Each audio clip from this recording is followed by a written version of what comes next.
Olá, bom dia, boa tarde, boa noite, estudantes dos primeiros anos do ensino médio. Olá, meus coleguinhas André Costa e André Agnaldo. Mais uma aula de projeto de vida dos primeiros anos e hoje nós vamos tratar de um tema muito em voga na atualidade, né? Sobre respeito. O nome da nossa aula, Respeito é Bom e Nós Gostamos. A gente vai trabalhar aí a virtude, né, da tolerância, as habilidades. Além do respeito, nós vamos trabalhar também o comprometimento social, não é mesmo? Sejam bem-vindos, meus colegas, para mais uma aula. Olá, pessoal, obrigado por estar aqui hoje mais uma vez. Hoje nossa aula, que respeito é bom e todos nós gostamos, com certeza é uma coisa maravilhosa para todos nós, porque todos nós queremos respeito, trabalhamos para respeito, e às vezes até não damos o respeito, mas exigimos o respeito, né? Então essa aula é para você colocar em prática aí algumas coisas e ver, ou até mesmo se avaliar, né? Sobre o que é respeito para você. Talvez o respeito seja sendo algo meio não muito condigente com a literatura dos bons costumes.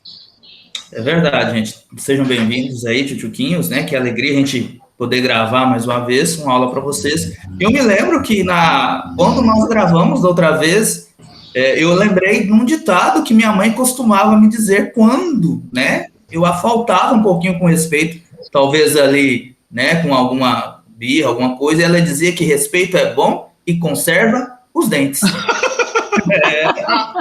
Quem fala isso comigo era meu tio. Na falta de respeito também gera consequências, né? E é isso que a gente vai falar um pouquinho. O meu tio, ele não falava, ele fala comigo até hoje, e eu sou mais velho que ele, hein? Sou mais velho que ele. Ele não falava isso com um tom de ameaça comigo, ele falava assim, brincando, mas falava. Ah, mas a minha mãe me falava com tom de ameaças. Se preocupa não, que a minha falou um bocado de vezes isso também, tá?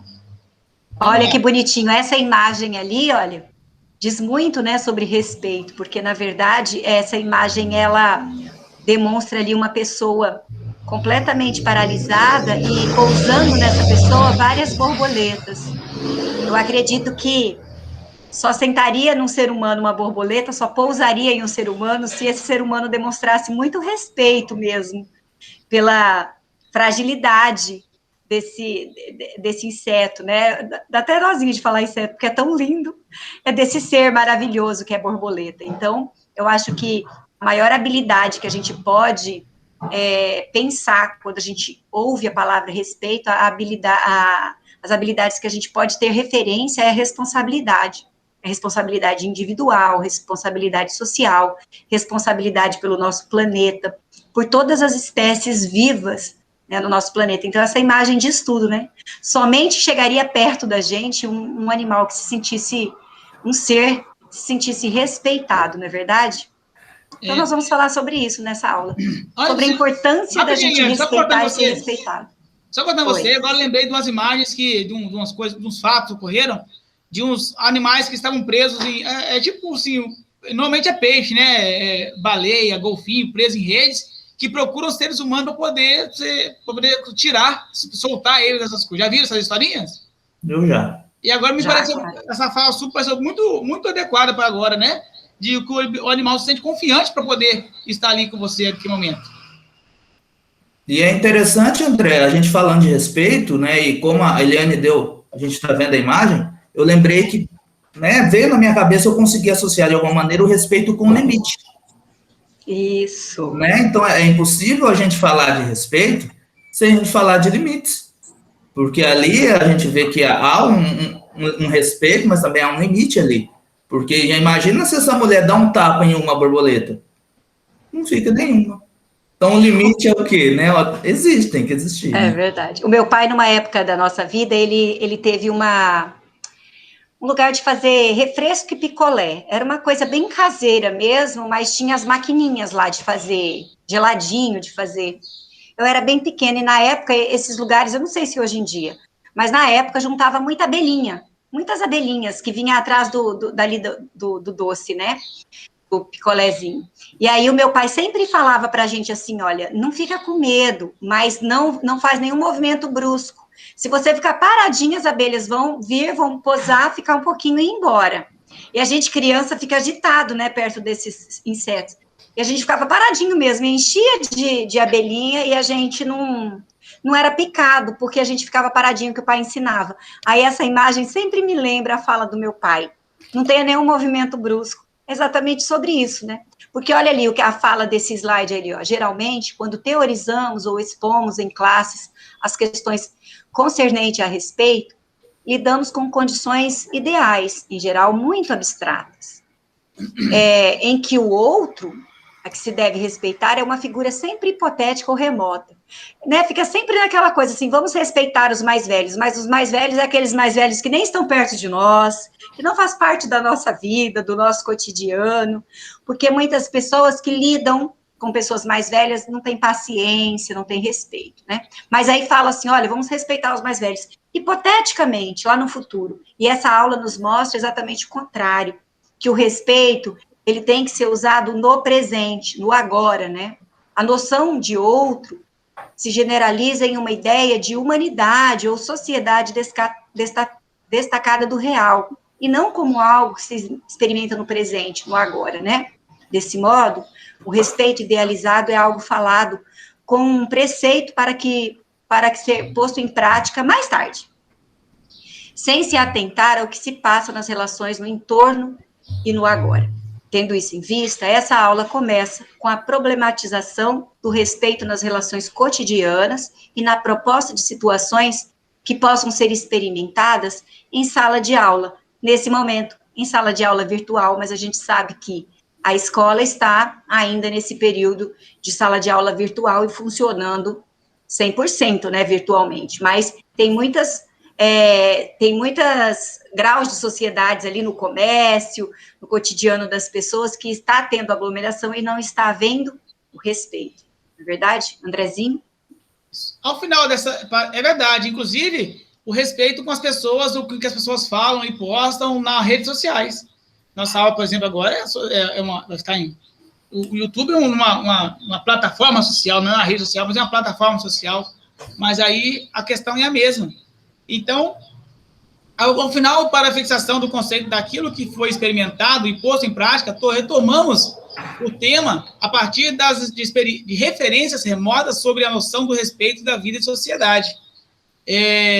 Segundo a avaliação do famoso mito de Prometeu, o titã que, por amor à humanidade, se sujeitou a uma aniquilante castigo como preço a ser pago por ter roubado o fogo dos deuses em favor dos humanos.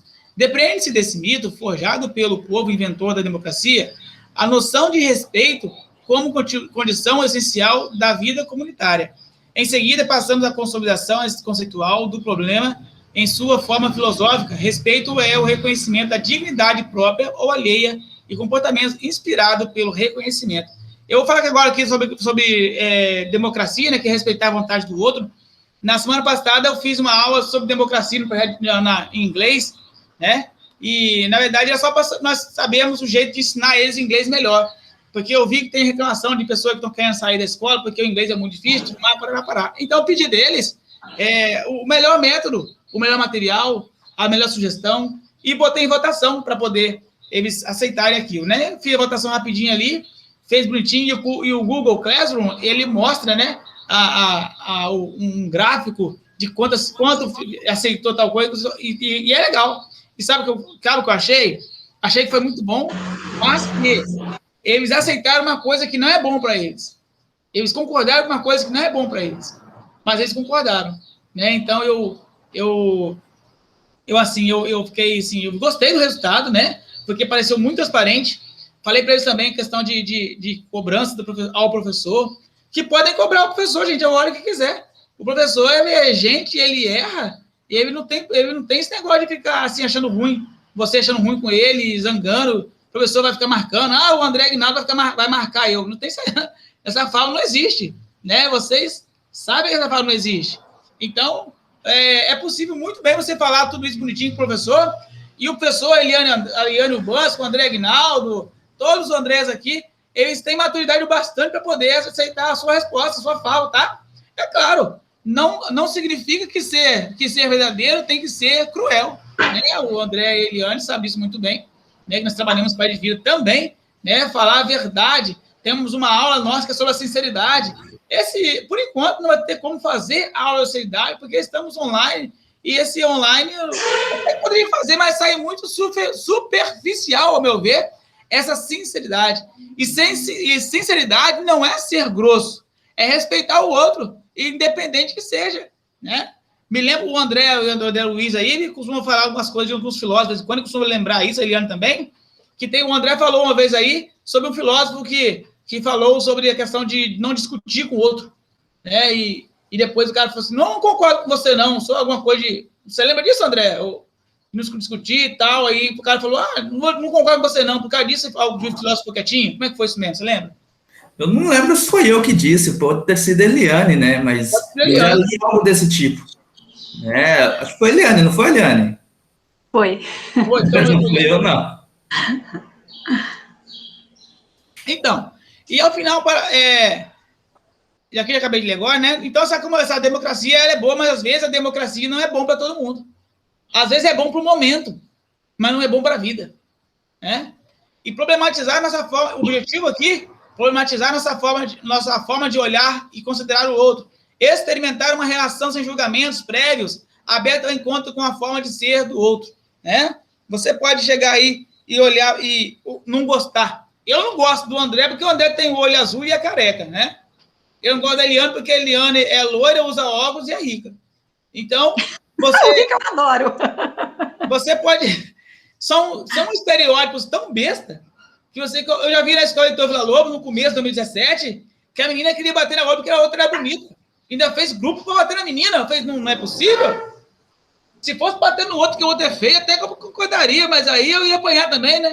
Mas, gente, é uma coisa sem noção. Não tem lógica. Não tem lógica. Mas agora, imagine você bater em alguém porque é deficiente. É a mesma coisa que acontece com a pessoa bater no outro, matar o outro porque o outro é homossexual. Olha, independente do seu conceito de cristão, sei o que é mais, que normalmente é baseado em que eu sou cristão, né? Olha, então pelo menos eu consigo perceber assim, não tem que se brigar com o outro, não. Cada um vive sua vida, respeita as diferenças e continue a vida para frente. Né? Você não vê lugar nenhum, pelo menos eu não vejo lugar nenhum, pessoas de lideranças, lideranças positivas, né, gente? Porque tem lideranças negativas, sim, e falando para você bater no outro, matar o outro, tá parecendo que você tá com ciúme do outro, sim. Então, começa a olhar diferente as coisas aí, respeitar o outro é primordial para que você viva mais tempo. O André falou agora há pouco, respeito é bom e preserva os dentes, às vezes até a vida. O mundo, o seu olhar melhora o meu. História de um olhar. Essa história do olhar aqui, vamos deixar então para a pessoa que tem os olhares mais bonitos aqui, André Luiz Costa Neves. William, achei que era você que ia ler, porque o meu olho é feio. Mas aí, né, eu não ganho de você nesses olhinhos, né? Não tem como. Mas o olho bonito em mim é igual ao feriado dia de domingo, né? Vocês sabem, né? É sacanagem isso, não. Que não serve para nada, né? Feriado dia de domingo, né? Mas vamos lá, gente. Então, o seu olhar melhora o meu, né? História de um olhar. O mundo é salvo todos os dias por pequenos gestos, diminutos e invisíveis. O mundo é salvo pelo avesso da importância, pelo antônimo da evidência. O mundo é salvo por um olhar que envolve e afaga, abarca, resgata, reconhece, salva, inclui. Essa é a história de um olhar que enxerga, e por enxergar, reconhece. E por reconhecer, salva. Esta é a história do olhar de uma educadora chamada Eliane Vante e de um andarilho chamado Israel Pires. Um olhar que nasceu na Vila Kéfas, né? Acredito, me corrijam a pronúncia se eu estiver errado, tá? Dizem que, em grego, Kéfas significa pedra. Por isso, um nome tão singular para uma vila de Novo Hamburgo. Kéfas foi inventada mais de uma década atrás, pedra sobre pedra, em regime de mutirão. Eram operários da indústria daqueles tempos, nada longínquos. Hoje, desempregados da indústria, biscateiros, papeleiros excluídos. Nessa Kéfas, cheia de presságios e de misérias, vagava um rapaz de 29 anos com o nome de Israel, porque em todo lugar, por mais cinzento, trágico e desesperançado que seja, há sempre alguém ainda mais cinzento, trágico e desesperançado. Há sempre alguém para ser chutado por expressar a imagem síntese, renegada e assustadora do grupo. Israel, para a Vila Kefas, era esse ícone, o rejeitado da vila enjeitada, a imagem indesejada no espelho. Imundo, meio abilolado, mal cheiroso, Israel vivia atirado num canto ou noutro da vila. Filho de pai pedreiro e de mãe morta, vivendo em uma casa cheia de fome e com a madrasta e uma irmã doente. Desregulado das ideias, segundo o senso comum. Nascido prematuro, mas sem dinheiro para diagnóstico, escorraçado como um cão, torturado pelos garotos maus, amarrado, quase violado. Israel era cuspido, era apedrejado. Israel era a escória da escória. Um dia Israel se aproximou de um menino, de 9 anos, chamado Lucas. Olhou, olhos de amêndoa, rosto de esconderijo. Bom de bola, bom de rua. De tanto gostar do menino, que lhe sorriu, Israel o seguiu até a escola, até a porta onde Lucas desaparecia todas as tardes, tragando sabe-se lá por qual magia. Tragado, né? Sabe-se lá por qual magia. Até a porta onde as crianças recebiam cucas e leite. Israel chegou até lá por fome. De comida, de afago, de lápis de cor, fome de olhar. Aconteceu nesse inverno. Eliane, a educadora, descobriu Israel, desajeitado, envergonhado, quase desaparecido dentro dele mesmo. Um vulto, um espectro na porta da escola. Com um sorriso inocente e uns olhos de vira-lata, pidão, dando a cara para bater porque nunca foi capaz de escondê-la. Eliane viu Israel, e Israel se viu refletido no olhar de Eliane. E o que se passou naquele olhar é um milagre de gente. Israel descobriu um outro Israel navegando nas pupilas da educadora. Terno, especial, até meio garboso, Israel descobriu nos olhos da educadora que era um homem, não um escombro. Capturado por essa irresistível imagem de si mesmo, Israel perseguiu o olho de espelho da educadora. E cada dia dava um passo para dentro do olhar. E quando perceberam, Israel estava no interior da escola. E quando viram, Israel estava na janela da sala de aula da segunda série C, com meio corpo para dentro do olhar da professora. Uma cena e tanto, Israel na janela, espiando para dentro, cantando no lado de fora, desenhando com os olhos. Quando chamavam, fugia correndo. Escondia-se atrás dos prédios, mas, devagar, como um bicho acuado, que de tanto apanhar ficou ressabiado, foi pegando primeiro um lápis, depois um afago. E num dia de agosto, Israel completou a subversão. Cruzou a porta e pintou bonecos de papel. Israel estava todo dentro do olhar da educadora. E o olhar começou a se espalhar, se expandir, e engolfou toda a sala de aula. A imagem se multiplicou por 31 pares de olhos de crianças. Israel, ó pária, tinha se transformado em Israel, o amigo. Ganhou roupas, ganhou pasta, ganhou lápis de cor. E no dia seguinte, Israel chegou de banho tomado, barba feita, roupa limpa. Igualzinho a Israel, que havia avistado no olho da professora. Trazia até pupilas novas, enormes, em formas de facho. E um sorriso também, recém-inventado. Entrou na sala onde a professora pintava no chão e ela começou a chorar. E as lágrimas da professora, tal qual um vagalhão, terminaram de lavar a imagem acossada, ferida, flagelada de Israel. Israel, capturado pelo olhar da educadora, nunca mais o abandonou. Vive hoje nesse olhar em formato de sala de aula, cercado por 31 pares de olhos de infância que lhe contam histórias, puxam a mão e lhe ensinam palavras novas. Refletido por esses olhos, Israel passou a refletir todos eles, e a educadora, que andava deprimida e de mal com a vida, descobriu-se bela, importante nos olhos de Israel. E as crianças, que têm na escola um intervalo entre a violência e a fome, descobriram-se livres de todos os destinos traçados nos olhos de Israel. Israel, não importa se alguém não gosta de você, o que importa é que você siga a sua vida. Aconselha Jefferson, de 8 anos. Israel, não faz mal que tu sejas grande e um pouco doente. Tu podes fazer o que tu imaginares. Promete Grace, de 9. Israel, se alguém te tirar uma pedra, eu vou chamar o Vandinho, porque todo mundo tem medo do Vandinho. Tranquiliza Lucas, 9. Israel, tu me botas na garupa no recreio? E foi assim que o olhar escorreu pela escola e amoleceu as ruas de pedra.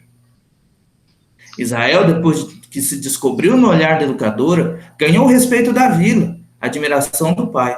Vai ganhar uma vaga oficial na escola, já consegue escrever o P de professora.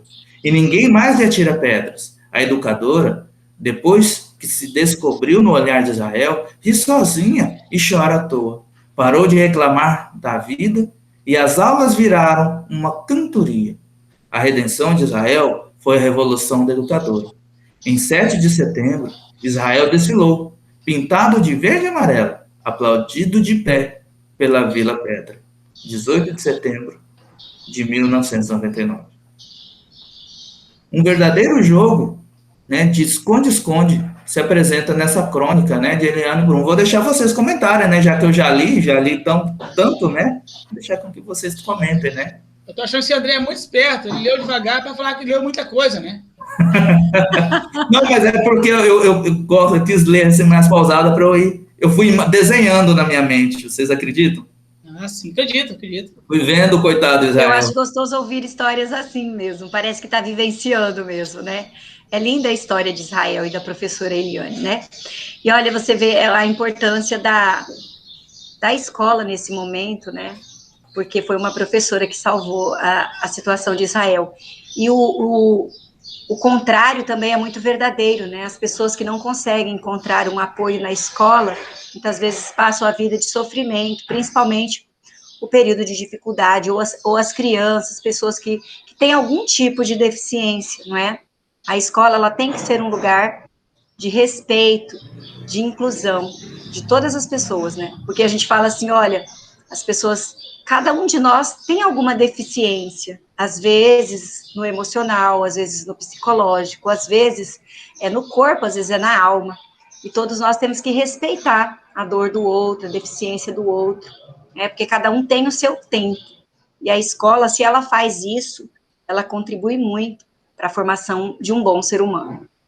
E aí, essa historinha, lembra muito aquele filme, né, a Cela 7, o Milagre da Cela 7, não é? Que passou esses dias, bem emocionante mesmo, falando da importância do amor e do respeito para com as pessoas que têm algum grauzinho de deficiência, né? Essas pessoas, muitas vezes, são cheias de perfeições, de sabedoria, de inteligência, mas tem alguma deficiência em alguma habilidade, mas ela pode ser bem tratada, ela consegue acompanhar qualquer outro, não é verdade?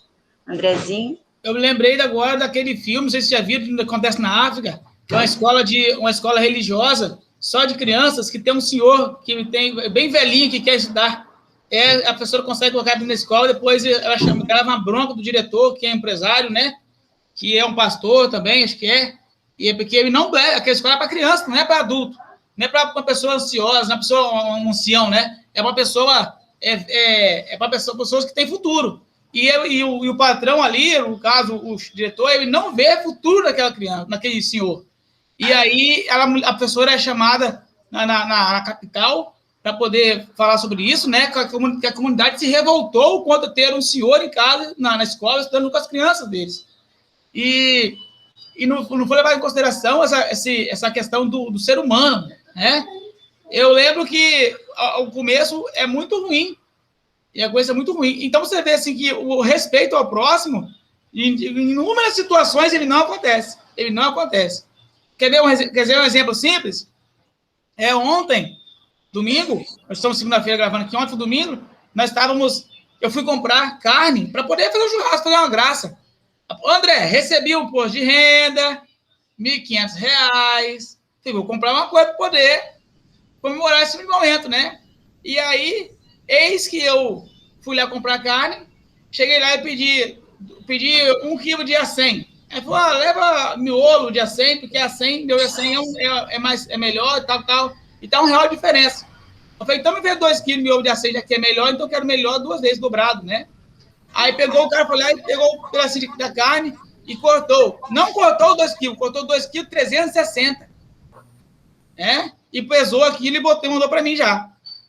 E eu vi pesando, achei que ele ia tirar e botar os dois, né? Ele mandou os 2 quilos 360.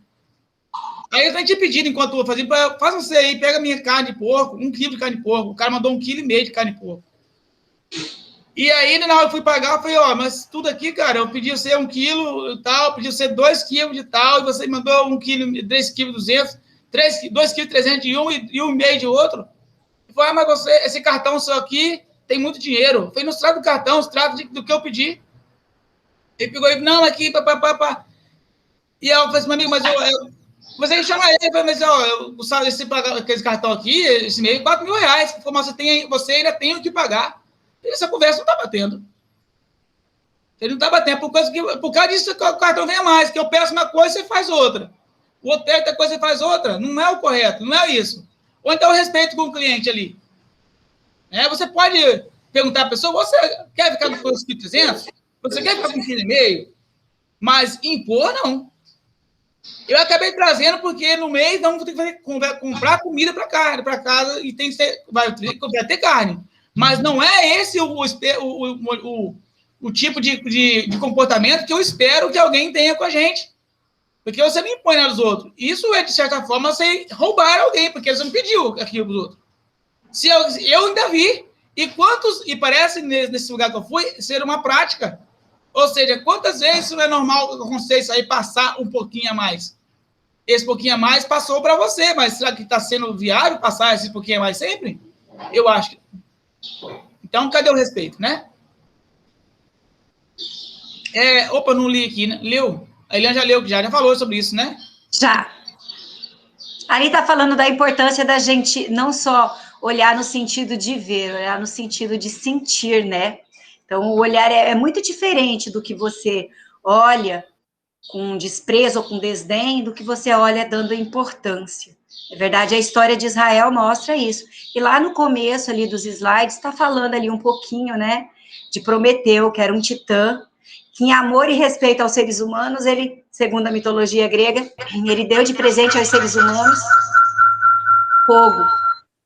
Inclusive, ele foi castigado por Zeus, por dar essa inteligência, essa capacidade de dominar o fogo. Zeus deu um castigo dele para ele ficar acorrentado no Cáucaso, numa pedra, e todos os dias ele ser devorado, as vísceras, por uma águia. À noite se reconstruía todas as vísceras dele, e no outro dia de novo, porque ele teve respeito aos seres humanos. Todas essas histórias, a história de Israel, a história de Prometeu, o mito, né? A história do Pequeno Príncipe lá, que ele conquista a amizade e o amor e o respeito da raposa, né? E depois a raposa fala para ele, tu serás eternamente responsável pelo aquilo que cativas.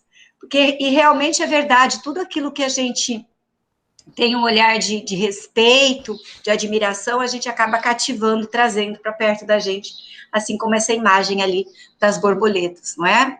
Então, ali se mostra, se revela, nasce, desabrocha. Essa pode ser uma história de olhares que matam, e o das pessoas que diminuem Israel até o ponto de não deixá-lo ser, se o olhar que aviva, que convive a nascer o que salva. Qual é o seu olhar sobre todas as coisas? Qual é o seu olhar para com seu avô, para com a sua avó? para com sua mãe, para com os problemas da sociedade? Qual é o seu olhar para as coisas do universo? Qual é o seu olhar em relação ao lixo da rua? Né? Então, a gente tem que ter um olhar amoroso e respeitoso para com todas as coisas da nossa convivência, né? Porque tudo é de nossa responsabilidade, ok? Então, ali, qual é o seu olhar, né? Qual é o seu olhar, André? Então, né? A gente vê assim que você depende de cada um, sabe, Eliane? Porque tudo isso é muito, como diz, lembrando meu amigo Douglas, tudo isso é muito relativo e às vezes o seu olhar tem que mudar diante da pessoa com quem você está falando. Não dá para ser o mesmo olhar diante de todos. E a cada um a gente faz uma acusação, né? A gente faz uma avaliação, né, sobre cada olhar, cada pessoa, e por isso a gente vai fazendo situações, vamos nos comportando com situações diferentes, e aí a gente vai fazendo essas análises durante a nossa vida, nosso dia a dia, né? Com as diferentes situações em que nós nos encontramos. Porque é sim possível você ter uma pessoa idosa que não te respeita nem um pouquinho, em lugar nenhum, de jeito nenhum, né? Você precisa ter um deficiente que não te respeita em lugar nenhum, de forma nenhuma.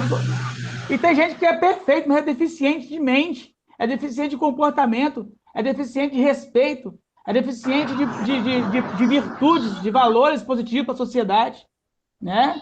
E aí o que você comporta com isso? Então depende do algo inédito que eu encontro na vida, e isso aí é só a vida e o tempo para nos mostrar como é que eu devo ser, ou como é que eu não devo ser, porque a vida é uma caixinha de surpresa.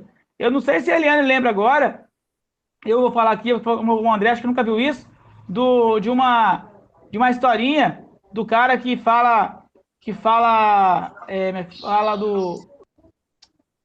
do meu, não é do dia, ele fala assim de uma forma que os problemas da vida, que tem o Bussunda não, tem os caras do Cacete Planeta. O André, eu acho que eu sei, é do Joseph Klimber. Isso, o Joseph Klimber! Exatamente. Rapaz, gente do céu! Eu não vou passar isso agora, vai cair direitos autorais. Eu tenho ele aqui. É dos melhores do mundo. Os melhores do mundo. O Joseph Klimber, cara, não tem ninguém que sofreu mais do que o Joseph Klimber. Cara, não tem. É engraçado porque você tá vendo alguém vivendo, mas não é você. Então, é engraçado. Até que ponto é engraçado, né, André? Até que ponto é engraçado? Mas o importante também é a história de superação, né? Ali fala de superação mesmo. Porque enquanto um narra, o outro tudo, faz, mesmo né? assim vai se reconstruindo. E é interessante porque ele usa uma frase que diz: mas nem tudo é flores na vida de Joseph Klimber, né? E é assim, meiozinho. Aí acontece mais uma tragédia. Aí ele consegue se superar. Vou fazer o seguinte, mas nem tudo são flores. Eu vou colocar no link, no comentários desse... Vou até anotar aqui, colocar no comentários dessa nossa aula, desse nosso vídeo, a história de Joseph Klimber, para que a pessoa possa entender o que é Joseph Klimber. Então, que você estiver vendo aí, depois você passa para baixo para você ver a história de Joseph Klimber, ok? Que ela é muito interessante. Gente, é muito interessante. A história de Joseph Klimber. É Joseph. É J. E, André, o interessante, eu não sei se a Eliane está me ouvindo, mas a gente fala a questão de respeito, e eu tenho um amigo que é como se fosse um irmão nosso, né? Ele mora em Alto Paraíso atualmente, mas uma vez ele passou no concurso do Correio, porque eu o incentivei, e ele veio morar junto comigo, na minha casa lá, que a minha mãe não estava comigo. E ele é um rapaz, assim, talvez você deve até conhecê-lo, é um cara show, tá? Um irmão, assim, que eu tenho, que Deus me deu, de verdade. E um dia ele descobriu que ele tinha um coágulo na cabeça, e que poderia ser um tumor. E ele era um rapaz novo, da minha idade também, ativo e tal, e ele fez essa cirurgia. Interessante que a gente já tinha ouvido essa história, e ele no Correio, e você, né, não sei se você lembra da história do Joseph Klimber, que fala justamente, né, de coisas adversas, e que no final ele vai trabalhar no Correio, num determinado momento, e que mesmo sem os braços, mas ele ainda tem a língua, e ele usava a língua para selar as cartas, né? E ele fez uma analogia isso, porque o coágulo, quando ele mexeu, ficou algo, né? Ficou várias sequelas. Ele falou, não, gente, mas fica tranquilo. Olha o Joseph Klimber. Ele mesmo no Correio, eu vou servir de peso de papel, ou eu vou, né, selar cartas, mas eu vou estar aqui. E esse rapaz, ele é um exemplo de inspiração, e eu vejo, assim, o respeito que ele tinha, né? E o respeito para com os outros, e dentro desse contexto que a gente está falando. Então, assim, a gente ri, às vezes tem uma coisa que a gente, né, acha cômico, legal, mas tem uma história muito legal, bacana por trás da história, né? Não, André, você lembrou agora aí do Joseph Clive do Correio, né? Que eu não lembrava disso agora. Você falou, eu lembrei. Caramba, é mesmo. Que eu não sei, ele perdeu o braço? Ele perdeu o braço. A história é muito legal, porque ele tá com a namorada, começa, aí acontece um acidente, ele perde a namorada e tal. Aí ele é funcionário, acho que do Correio, aí a língua, que ele usava a língua, depois acontece algo com a língua, que ele já não tinha mais os braços, porque ele incorporava Van Gogh, ele pintava quadros, aí ele, numa dessa que ele recebeu lá, ele cortou os próprios braços, aí depois perde a língua, e depois ele vira um peso de papel. Caramba. Mas mesmo assim ele não desistiu. Isso que eu ia falar agora. O cara não desistiu, cara. Não desistiu. Lutou mesmo, né? Vamos lá. Segundo momento, com certeza, você já reparou, às vezes assistimos certos filmes em que grandes catástrofes acontecem, prédios que desabam, navios que naufragam, aviões que caem, simplesmente não sentimos a menor compaixão. Isso parece premonição. Já viu premonição? Gente do céu. Já. Aliás, pode falar. Não, e isso às vezes parece a vida da gente, né? O cara começa a dar uma coisa errada, dá um monte de coisa errada. Ô, doido. Aliás, o sucesso de muitos dos filmes de ação se deve justamente à grande parcela de prazer que isso comumente provoca no público. Mas certamente você também já reparou que só não sentimos nada quando a história das pessoas que se desaparece nas catástrofes cinematográficas não nos é contada. Mas basta ter acompanhado na tela da história de uma única pessoa que desaparece nos escombros de um prédio que desmorona e já é o bastante para pedir nosso coração, né? Exato. Eu já vi agora, eu lembrei agora há pouco aqui de inúmeras situações que você vê assim, cara, que não é bacana, não é contado, você fica sofrendo assim. Eu lembro que eu fui assistir Os Vingadores, um filme de 3 horas e 3 dias. Nunca vi um filme tão longo em minha vida. E tinha gente chorando, e lembrei da Eliane, foi contando a aula passada, chorou, desesperado no filme. E também falando aqui, lembrei também da história da cigarra da formiga, que nós fizemos julgamento na sala de aula, o quanto as pessoas brigaram para poder defender esse bichinho, né? Então, é algo bem bacaninha, né? Vamos, enfim. Não será assim também com as pessoas que estão à nossa volta? Depois de ouvirmos a história de uma vida de uma pessoa, dificilmente conseguiremos ser indiferentes a ela. Nunca mais a veremos com os nossos antigos olhos. Quer uma prova? Quando alguém faz uma ideia pouco verdadeira sobre nós, achamos que nós não fomos olhados direito. Não é mesmo? O mesmo acontece quando fazemos uma ideia vaga do outro. Ele também quer um segundo olhar. Se é assim, olhem-se mais uma vez. Sentado de frente para o colega, fale um pouco de você para ele e ouça com atenção o que ele tem a dizer sobre si mesmo. E como em toda conversação respeitosa, a regra de ouro é olho no olho, ouvidos, olhos e coração abertos, né? Isso na sala de aula dá um bafafá, né, Eliane? Não sei se o André já fez também já. Pois é, mas já que nós não estamos em sala de aula, né, e a vida deve continuar, e ainda bem que continua, façam isso na casa de vocês. Olhe nos olhos das pessoas que vivem com você, escute, porque nós temos deficiência de escutar, nós todos, né? A gente gosta muito de falar e a gente tem dificuldade de prestar atenção e ouvir com o coração. E isso é uma das formas mais respeitosas que existe. Ouvir uma história de mais velho, de uma pessoa, assim, da mais velho da família, né? Pegar como hábito, sentar e deixar essa pessoa falar. Tem muitas pessoas de idade que a maior necessidade é de falar sobre o passado. Porque geralmente uma pessoa com muito mais idade não tem tanta mobilidade. Então a vida dela se resume a lembranças do passado, enquanto as tem. E aqui, para poder ajudar então a gente valorizar isso. Né? E aqui Pode falar, Andrezinho. O momento. Está falhando o seu áudio. Andrezinho? Bom, eu vou continuar até o Andrezinho voltar aqui, pode ser que tenha tido um problema na internet. Então, aí tem um cronogramazinho ali, olha, para vocês seguirem, isso seria numa sala de aula, mas vocês podem fazer ali na casa de vocês, com uma das pessoas que você convive, né? Oi, Conte Eliane. um pouco sobre o seu... Oi. Eu estava falando, cortou minha voz aqui, minha fala aqui também, minha imagem. Eu achei que tinha caído a internet. Travou tudo aqui. Eu acho que é porque eu falei demais, como tá assim, pare de falar, pelo amor de Deus. Mas é o seguinte, esse aqui é um momento especial para você chamar o seu pai ou sua mãe, com aquelas coisas que você discorda, sentar com ele, com ela, né? E perguntar pro seu irmão, com a sua avó, com o seu tio, e ver com ele o que tá acontecendo. Sentar de frente pro outro, respeitosamente, falar um com o outro, né? Ouvir o outro, sem interromper o outro. Se ouse fazer isso, vai ser um crescimento para você isso aí, tá? Aqui nós temos sugestão para a leitura, A Diaba e Sua Filha, de Mary Ann Dyer. Então, sinopse, esse conto de Mary Dyer é uma história extraordinária, repleta de histórias de mistério e sedução, que confirma em mim a ideia de que aquilo que chamamos de literatura infantil é muitas vezes um estereótipo fundado numa falsa minoridade da criança e na verdadeira arrogância do adulto. Este conto fala desse rio que apenas existe se nós olharmos como eternos inventores da nossa própria infância. Na margem desse rio, nenhuma história tem idade, porque toda narrativa está fora do tempo.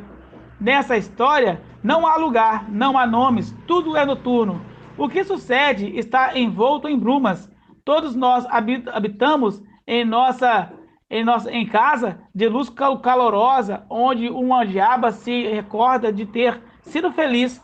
Todos nós fechamos a porta no preconceito e nada mais queremos saber sobre o que ficam confinados na outra margem, longe da nossa existência. É aquele negócio, olha, às vezes tem uma mulher apanhando na casa do vizinho, e você... Ou uma violência contra qualquer pessoa, que é admissível de qualquer maneira, né? E você fala, não vou me intrometer porque não tem nada a ver com isso. Será que não? E um filme aqui vale a pena assistir, né? Conduzindo Miss Daisy. Eu já assisti esse filme aqui já. É lindo.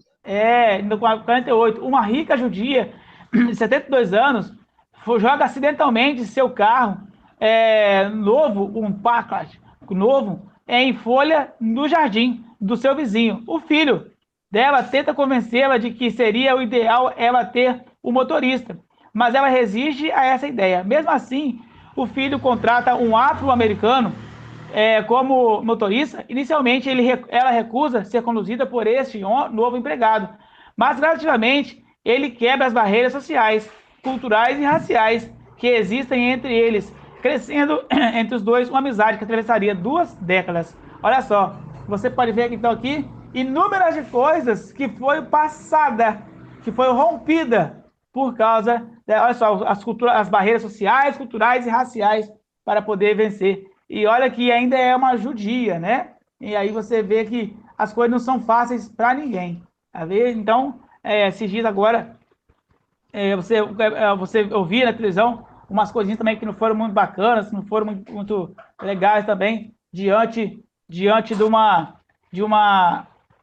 judicialização das coisas, que não vou falar a data agora para não ficar velho o nosso vídeo, né? Mas tem coisas que as pessoas vão falando a mero prazer, falando as situações corriqueiras da vida, falando do jeito que ele acha que tem que falar melhor, tem que ver melhor, não é falando aquilo que é o correto, mas falando aquilo que eu entendo como bom, como certo, como prazeroso, como correto na visão de cada um, sem respeitar a fala do outro. E essa falta de respeito é o que nós estamos aqui brigando para que ela permaneça a cada dia, de forma que você possa compreender e se colocar no lugar do outro, que é uma das coisas que nós falamos na projeto de vida, que chama-se empatia, de se colocar no lugar do outro. E isso acontece demais, de a gente não se colocar no lugar do outro. Estou falando a gente porque, com certeza, quando alguém me pede alguma coisa na rua, dinheiro lá, às vezes eu me coloco no lugar dele assim e coloco, você está mentindo para mim. E eu não dou dinheiro para ele, né? Às vezes, quando alguém usa uma tática mais forte, aí eu acabo dando.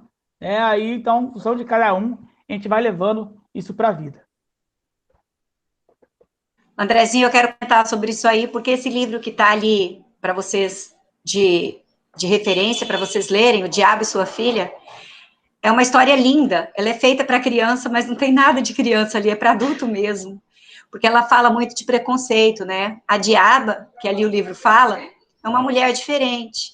Ela mora num vilarejo e todas as noites ela sai para procurar a filha dela que sumiu, desapareceu. Mas por ela ser diferente, porque ela tem os olhos grandes, ela é bonita, mas os pés dela tem alguma deformidade, na verdade. No livro fala que ela tem cascos como se fosse cascos de cabra. Mas, na verdade, o que ela está representando ali são as deficiências físicas, né? Então, as pessoas se afastam dela e ela procura a filha dela só durante a noite, porque ela tem vergonha de sair e as pessoas se recusam a ficar perto dela. Então, quando a gente lê o livro, né, A Diaba e Sua Filha, a gente traz para a gente, né, que a gente tem preconceito do diferente, em vez de acolher, ter um olhar acolhedor, a gente tem um olhar de repulsa sobre o diferente. E, na verdade, ser diferente é normal.